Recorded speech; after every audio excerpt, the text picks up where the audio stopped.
Gel bakalım adaşım. Adaşın değil, oğlum. Oğlum mu?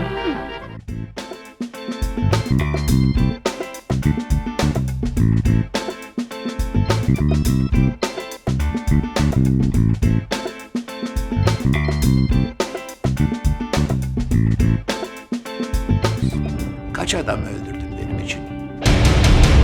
66. Vefasızlık yapacak kadar genç değilim. Artık çıkabilirsin.